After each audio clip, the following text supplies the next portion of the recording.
बन्ना तेरे ना तू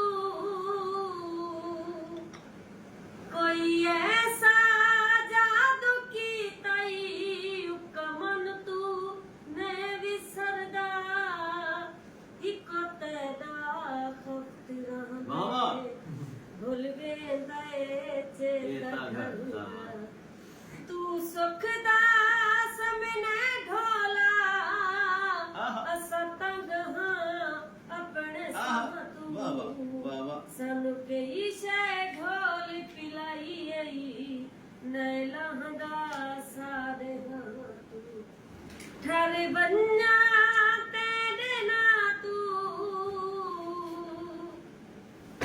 दस केड़ी है मैं कीती तड़े नाल बेवफाई नत नत दी जी में शाला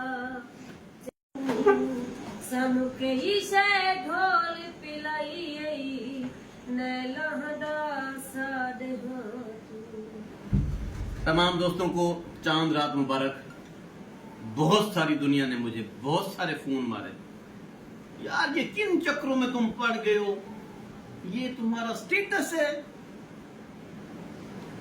ये बाजी के पास मैं बैठा हूं इधर गाना सुन रहा हूं तो आपको ज्यादा तकलीफ है। मेरा स्टेटस क्या हुआ है, मेरे स्टेटस को क्या हो क्या गया है, ऐसा क्या हुआ है? जिसको देखो उसकी गाड़ी में गाने, बाजी को सर जापानी के, जिसको देखो उसके फोन में गाने। भाई तुसा सुनो मेरे को क्या है, रह गया मेरा स्टेटस, क्यों हो गया मेरे स्टेटस में दसो? मतलब मैं एंटरटेनमेंट छोड़ दूं, पागल हो जाऊं, यूं नब्जे पकड़ पकड़ के, खांग नजले बुखार के इलाज दे देकर, मजूने बेच बेच कर, क्या चाहते हो? मेंटल में दिमाग से छुट्टी हो जाए मेरी। मुझे जब वक्त मिलता है ना, मैं हल्ला गुल्ला करने वाला बंदा हूं, इसीलिए मैं जिंदा हूं, कंफर्टेबल हूं। जब आप देखेंगे मैं मेरे चेहरे पर ये झुरियां झुरियां नहीं है, बिल्कुल फिट, सेहत बिल्कुल ठीक, वजह काम के वक्त काम, इंजॉयमेंट के वक्त इंजॉयमेंट, जिंदगी दोबारा मिलनी नहीं है।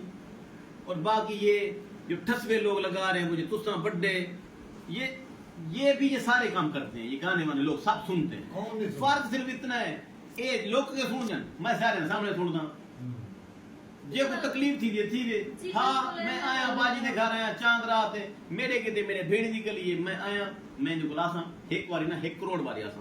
तुसा जरा मेरे को लेक्चर देना बंद करो, मैं तुम्हारे लेक्चर दे अमल नहीं करना, बंद कर।